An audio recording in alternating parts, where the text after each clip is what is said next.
All right, brake in. This is one area where I do try to follow the service manual, the owner's manual, basically whatever the manufacturer recommends. For this bike, I believe it's 24:1 is what your premix to gas ratio should be mixed at for break-in.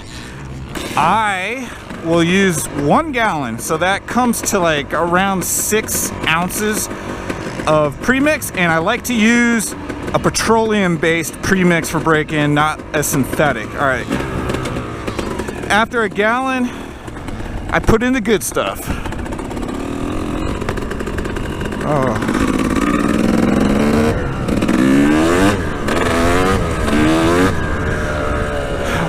The other thing, and this may depend or vary from one owner's manual / service manual to the next, and that is, it's not good to be breaking in a new top end on certain types of terrain, like really deep sand, or like if they really cut this track super deep and tilled it and all that kind of stuff, dissed it. You don't want to break in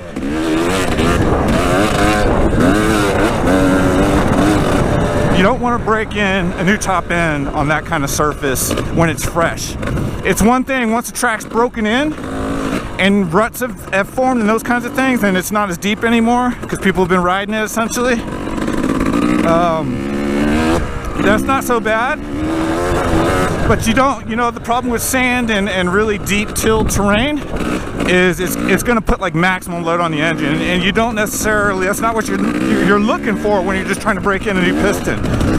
So I'm going to ride up here on this hard pack dried slick stuff, which kind of sucks, but it's ideal for breaking in a new top end. So you're not getting so much traction that you're absolutely loading the engine hard, and you're not in race mode. So I'm going to be like quarter throttle, half throttle, quarter to half throttle, and I'm going to keep the revs down a little bit low, and I'm going to ride this this dried out part of track that has no traction.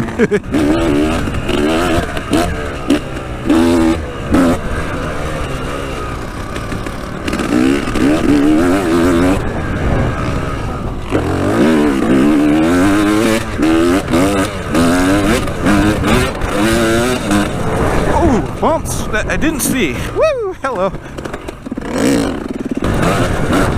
You know, I might switch it up so that I'm on this section flowing in the same direction as the main track. Yeah, I think I'm gonna do that. I think that'll be safer.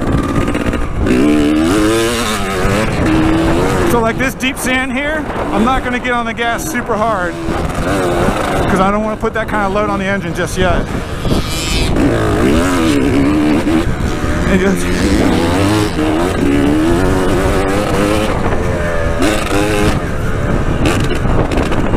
it might sound like I'm lugging it sometimes. That's because I am. Especially like if I'm hitting these outside lines in this dirt, it's a little bit loose. I would probably hit it in a gear lower if I wasn't breaking the engine in.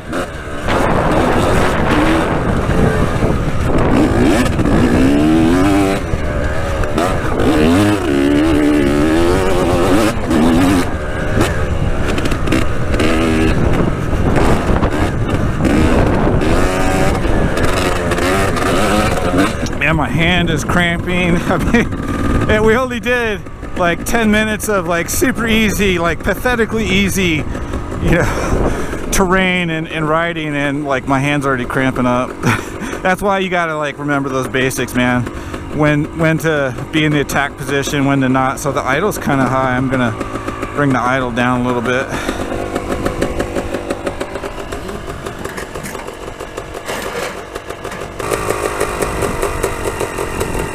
We did a quarter to half turn right there.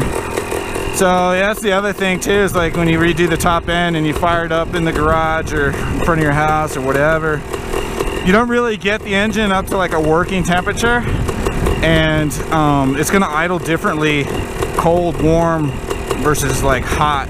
Hot being like, you know, we're at the track riding, putting load on the bike. So that seems pretty good right there. And since we essentially like rebuilt this bike from the frame up, even though again that was like really simplistic, like more like trail riding than and under, you know, probably not even like 50% load.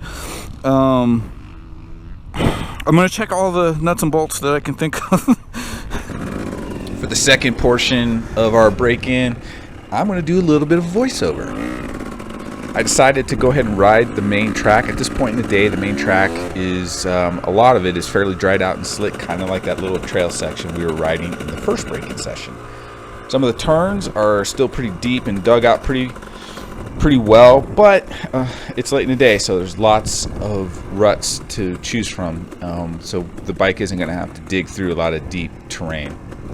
You will notice that coming off the turns, I'm not really accelerating very hard. I'm short shifting, keeping the revs down for the most part. There were a couple of spots where I let the revs get up there a little bit.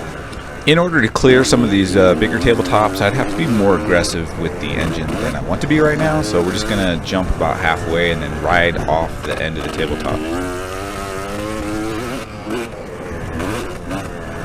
But still keeping around that half throttle, maybe hitting 3/4 of the throttle here and there as I'm starting to feel a little bit better, as I'm starting to get my motocross legs back, because I have not ridden since we've been rebuilding this bike since February, so almost 6 months since the last time I rode.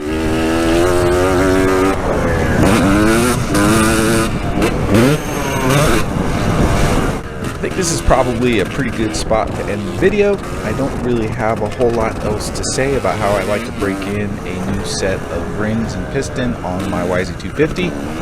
Hopefully in the next video, I won't be putting around the track as much, and the bike will be completely finished with a black gas tank and a black seat cover, and the rest of the stickers actually on the motorcycle, and a yellow bar pad. Wouldn't that be something? Alright guys, keep your upside down, and we'll see you in the next video.